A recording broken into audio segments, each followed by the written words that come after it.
ሰላም ጤና ይስጥልን ውድ ተመልካቾቻችን አድማጮቻችን ከቀዳሚት ረፋድ አበይት መረጃዎች ጋር እኔ ደረጃ ሀብተወልድ ነኝ። ወደ ዜናዬ ከማለፌ በፊት ተመልካቾቻችን በቅድሚያ አንዲት ነገር ማለት ፈለኩ።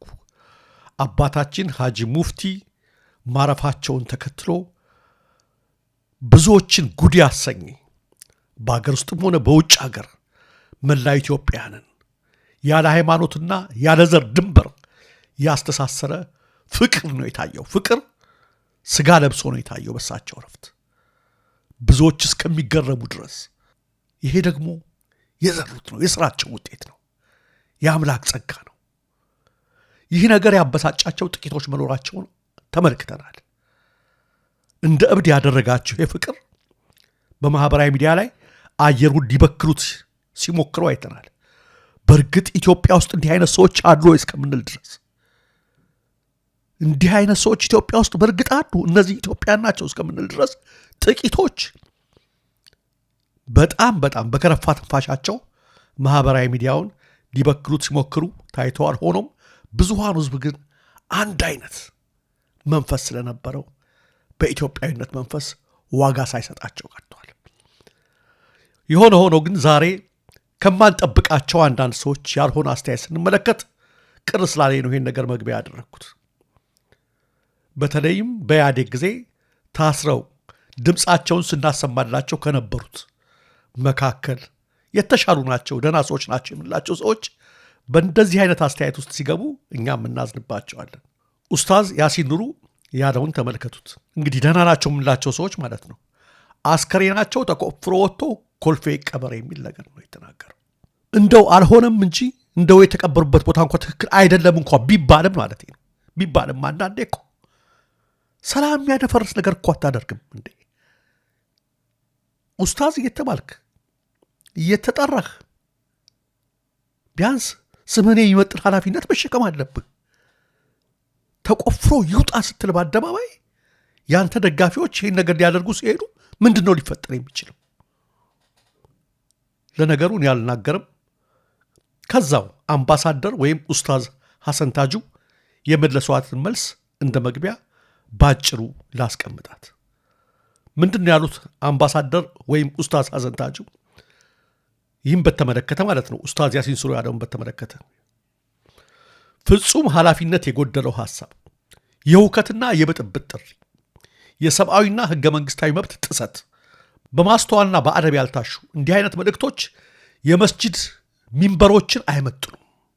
ብዙ መዘዞችን ማምጣታቸውም አይቀሬ ነው። የራስን ወገን ብቻ የዲን ተቆርቋሪ የተውሂድ ጠበቃ አድርጎ ከማሰብ መቆጠብ፣ የሌላኛውን አካል ሐሳብ በጥሞና ማድመጥ፣ ስጋቶቹን መጋራት፣ መብቶቹንና የፊቅ ምርጫዎቹን ማክበርና ሌሎችን ያላግባብ ከማውገዝ ይልቅ ከነርሱ ጥበብና መረጃ ለመቅሰም መትጋት ከስክነት ይመነጫል። በመርጊያ ዕድሜ እንደ ወይፈን መጎፍላትን ለነፍስያችን ልንፈቅድላት አይገባም። እኛ ትክክል ነው ያልነው ስህተት፣ ተውሂድ ነው ያልነው ሽርክ፣ ጽድቅ ነው ያልነው ኩነኔ ሆኖ ሊገኝ ስለሚችል መረጋጋትን የመሰለ ነገር የለም። በርካታ የኑሮ ውጣ ውረዶችንና ሌሎቹ ጥንቅጦችን ለተሸከመ ህዝብ በሃይማኖት ስም ሌላ ሸክም ልንጭንበት አይገባም። ለማንኛውም የሙፍቲን ኑዛዜ ሸሪዓዊነትና ጥበብ የሚያጸናና በየአቅጣጫ የተስተዋሉ ህጸጾችን የሚያርም ጽሑፍ ዛሬ ማታ አስነበባለሁ።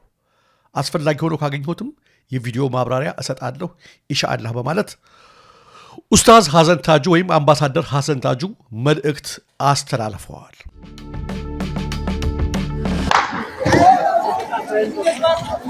ወደ ሰዓቱ መረጃዎች ሳመራ በደቡብ ኢትዮጵያ በተለያዩ ቦታዎች አመጾች እየተቀሰቀሱ ነው። በቡታጅራ እንደገና ህዝቡ በአመፅ አደባባይ ወጥቷል። በአስተዳደራዊ በደል የተንገፈገፈውና ብሶቱን አምቆ አድፍጦ የቆየው ህዝብ ከሰሞኑ በተለያዩ የሀገሪቱ ክፍሎች ቁጣውን መግለጽ እየጀመረ ነው። ከሳምንት በፊት በትግራይ ከዚያም ቀጥሎ በአፋር ገዋኔ፣ አሁን ደግሞ በደቡብ ኢትዮጵያ በተለያዩ አካባቢዎች አመጾች እያቆጠቆጡ ነው። ከትጥቅ ትግሉ በተጓዳኝ የብልጽግና ወላጅ በሆነው በኢህአዴግ ውድቀት ዋዜማ ላይ ይታዩ የነበሩ ህዝባዊ አመጾች በበርካታ የሀገሪቱ ክፍሎች ከሰሞኑ እየታዩ ይገኛሉ። በተመሳሳይ በደቡብ ኢትዮጵያ ክልል በዘይሴ ማህበረሰብና በአገዛዙ ወታደሮች መካከል ከባድ ግጭት መቀስቀሱ ተሰምተዋል። የዘይሴ ማህበረሰብ የደቡብ ኢትዮጵያ ክልል ርዕሰ መስተዳድር የሆነው አቶ ጥላሁን ከበደ በፌዴሬሽን ምክር ቤት ያለውን ተሰሚነት ተጠቅሞ የዘመናት የልዩ ወረዳ ጥያቄያችን አፍኖብናል በሚል የስራ ማቆም አድማ ያደረጉ ሲሆን የወረዳና የክልሉ ጸጥታ ኃይሎች የስራ ማቆም አድማውን ለማስነሳት ሲንቀሳቀሱ በህዝቡ ከባድ የሆነ ጥቃት ተከፍቶባቸዋል። ለክልሉና ለወረዳው ጸጥታ አካላት እገዛ ለማድረግ ወደ አካባቢው የገባው ራሱን መከላከያ ሰራዊት እያለ የሚጠራው ስብስብም ማህበረሰቡ ላይ የዘፈቀደ ተኩስ በመክፈት በርካቶችን ለሞትና ለአካል ጉዳት እንዳዳረጋቸው ከስፍራው የሚገኙት የመረብ ወኪሎች ገልጸዋል። በአሁኑ ሰዓት ማህበረሰቡ በተደራጀ መልኩ በአገዛዙ ወታደሮች የተከፈተበትን ጥቃት እየመከተ ይገኛል ተብሏል። ከትናንት በስቲያ ጥቅምት 13 ቀን 2018 ዓ.ም ምሽት ላይ በተፈጸመ ደፈጣ አንድ ፓትሮል ላይ ተሳፍረው ከነበሩ የመከላከያ አባላት መካከል ከ10 በላይ ወታደሮች ሲገደሉ ተሳፍረውበት የነበረው ወታደራዊ ተሽከርካሪ ፓትሮልም ሙሉ በሙሉ መውደሙ ታውቋል። ህዝባዊ አመፁ ተቀጣጥሎ የቀጠለ ሲሆን የብልጽግና ቡድንም አመፁን ለማስቆም ያግዙኛል ያላቸውን የጦር መሳሪያዎችን እየተጠቀመ እንደሚገኝ ነው የተነገረው። ተመልካቾቻችን፣ አድማጮቻችን በኦሮሚያ ክልልም የተለያዩ አካባቢዎች እንደዚሁ ውጥረቱ ቀጥሏል። በተለይ በወለጋ አካባቢ የአማራ ተወላጆች በሚኖሩበት አካባቢ የደረሰን አንድ ጥሪ ያለ ወደ መጨረሻ ላይ እናቀርበዋለን። የአማራ ፋኖ ብሔራዊ ኃይል ምዕራብ አማራ ቀጠና ቴዎድሮስ ዕዝ አንደኛ ክፍለ ጦር የባህር ዳር ብርጌድና የጣናው መብረቅ ብርጌድ በጥምረት ከባህር ዳር ከተማ በቅርብ ርቀት በደህና ማርያም ቀበሌ ልዩ ስሟ ቋሪት አምባ በተባለች ጎጥ ላይ በወሰዱት የማጥቃት እርምጃ በአገዛዙ ኃይል ላይ ከባድ ኪሳራ ማድረሳቸው ተሰምተዋል። የጣና ፎረም ከተቋረጠ ከ2 ዓመት በኋላ በባህር ዳር ለማካሄድ በሚል እጅግ በርካታ እግረኛ ሰራዊቱን ባህር ዳር ከተማ ላይ ማከማቸቱን የተረዱት የፋኖ ኃይሎች ትናንት አመሻሹን በከተማው ዙሪያ በፈጸሙት በዚህ ጥቃት ሰለባ የሆኑት ያገዛዙ ኃይሎች በትንሹ 50 ይሆናሉ ሲል ነው የእዙ ቃል አቀባይ የገለጸው። በአውደ ውጊያው 4 ብሬን፣ 3 ስናይፐር እና 51 ክላሽ ገቢ ማድረጋቸውንም ጨምሮ ገልጿል። በዚህ ድንገተኛ ጥቃት ሰለባ ከሆኑት ባሻገር የተወሰኑ ምርኮኞች መመዝገባቸውም ተመልክቷል። ከተማረኩት መካከልም ኢንስፔክተር ታደለ ታምሩ ምክትል ሻለቃ መሪ፣ እያያ ድረስ የልዩ ኃይል ሻለቃ መሪ፣ ለውጥነው መለሰ የሻለቃ ሎጂስቲክ፣ ብርሃን ማንደፍሮ የቲም መሪ፣ እንድሪስ ይመር የቲም መሪ፣ አማረ ጀንበሩ የመከላከያ አባል፣ ዘመነ ሙላቴ አባል፣ ጀንበሩ ጌታነህ አባልና ማንችሎት የኔው አባል ይገኙበታል። ከጥቃት የተረፈው ቀሪው አገዛዙ ኃይል ከባህር ዳር ወደ ጭንባ በሚወስደው መስመር መሳሪያውን እያዝረከረከ በከፍተኛ የሩጫ ፍጥነት ሸሽቷል ሲልም ቃል አቀባዩ ገልጿል።